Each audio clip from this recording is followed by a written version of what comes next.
It's way easier to make the money than it is to save it. So to get to the million, one, you gotta know how to save. Because you could have made $1 million, but you blew it as you were making it. Right. So that's why I say it's way easier to make the money than it is to save it. To save the money. Most people probably have $1 million if their money management skills was right. You know what I'm saying? But they spending the money fast as they get it. You get a couple $100,000, you go buy a $100,000 watch. You spend half your money on a watch. Yeah, it ain't always about the money all the time. I got money. Really, when you in the same game, I think a lot of the young niggas need to understand that they're like, you know, relationships and shit like that is way more important than money. Money comes and goes. You gonna spend that shit quick as you make it. You know what I'm saying?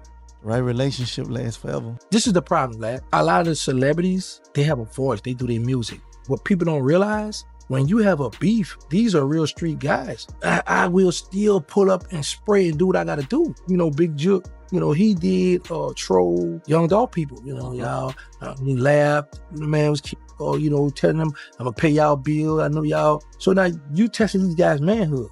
Just because the world don't see them, but the homies, the people in the hood see them. So all it takes is one step or one real dude to be like, man, what's that? Y'all ain't gonna pull up and handle y'all business? And the way they doing now, man, these little, I'm scared of them, black. And I'm from the street. That's why I stay out the way, bro. I travel, I be out the way, man, because these little youngsters ain't playing. Did you buy a tour bus for yourself early on? That was one of the worst mistakes I did, though. Why? I went on tour with G-Eazy, me, G-Eazy, and YG. I got the quote on the bus how much it cost to rent it for the tour. And then I'm like, I'm just gonna buy it. Trying to be a hustler, knowing numbers. Minded. And the bus broke down first show. You know what I'm saying? on the way to the first show, bus broke down. Got it fixed. By the fourth show, it broke down again. Oh. I was gonna rent it for like 90-something thousand. I'm thinking, I'm calling them a 400, 450 or whatever. I've been taking risks my whole life. We took the highest risk already in the streets. You know what I'm saying? So some of these risks we taking now, I don't even look at them as big risks. You say they print money every day. Yeah. You lose some money, you get it back. We come from where the things you lose, you couldn't get back. You can't get time back from your freedom. You can't get your life back. We come from taking them type of risks. Something about this didn't sit right from the moment it happened. Key Glock, standing at the grave of Big Jook. No words, no cameras needed, just presence. And within hours, the internet went into chaos. Because this wasn't just disrespect, at least not in the way people usually think. This was layered, personal, and connected to a story that goes way deeper than most people realize. Then Yo Gotti responded. And just like that, everything that had been sitting under the surface for years came right back up. Because to understand why this moment hit so hard, you have to go all the way back to where it started. And trust me, it didn't start with violence. It started with a decision. Back in 2014, Yo Gotti was already running Memphis in a way few artists ever had. He had power, connections, and a growing empire through CMG. And when he saw young Dolph coming up, he saw potential. So he made a move. He offered Dolph a deal. On paper, it made perfect sense. Most artists would have taken it without thinking twice, but Dolph didn't. He turned it down, flat out. And that one decision changed everything. Because in a city like Memphis, that kind of rejection doesn't just stay business. It becomes personal. It becomes a statement. Dolph wasn't just saying no to a deal, he was saying, I don't need you. And that hit different. At first, nothing exploded. No headlines, no chaos, just quiet tension building behind the scenes. But that silence didn't last long. By 2016, the energy had shifted completely. Dolph wasn't moving quietly anymore. He announced a project with a title that said everything without saying too much. King of Memphis. That wasn't just an album name, that was a challenge, and everybody knew exactly who it was aimed at. Suddenly, the tension wasn't hidden anymore. It was public. Diss tracks started dropping, shots were being taken in music, in interviews, and online. What used to be subtle turned direct. And the moment it became entertainment for the public, it also became something else. Because once the spotlight hits a situation like that, things escalate. Fast. And what happened next proved just how serious it had become. In early 2017, everything changed overnight. Over 100 shots were fired at Dolph's vehicle in Charlotte. Not 10, not 20, over 100. That wasn't random. That was intentional. The only reason he survived was because the vehicle was armored. Think about that. He walked away from something most people wouldn't, and instead of going quiet, he did the opposite. He performed that same night, played the diss track, like nothing happened. That alone told people everything about how he moved, but the danger didn't stop there.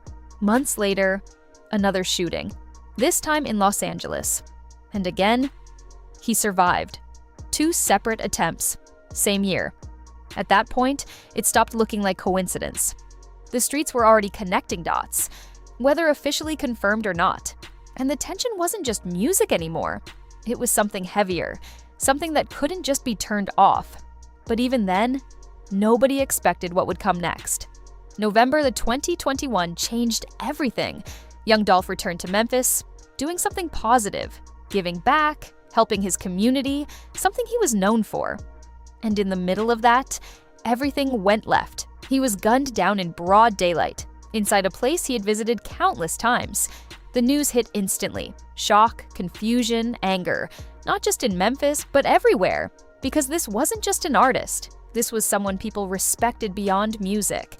And then there was Key Glock. His reaction said everything, without saying much at all. He disappeared, no posts, no interviews, just silence. When he finally spoke, it wasn't polished, it wasn't for the internet, it was real. You could feel it. That wasn't industry grief. That was personal loss. And from that moment on, everything changed for him too. But what came out later made the situation even more complicated. Fast forward to 2024, the courtroom. And suddenly, details started coming out that shook everything again. Prosecutors introduced a theory that changed how people looked at the entire situation. An alleged $100,000 bounty placed on Dolph, and the name attached to it? Big Jook. Anthony Big Jook Mims. That alone was enough to send the internet into chaos. But it didn't stop there. An alleged list surfaced. Multiple names, including Key Glock, with a price attached. Now again, these are allegations presented in court, not proven facts. But that didn't matter to the internet. The reaction was instant. Fear, anger. And one question kept coming up. If that list was real, what does that mean for everyone still here?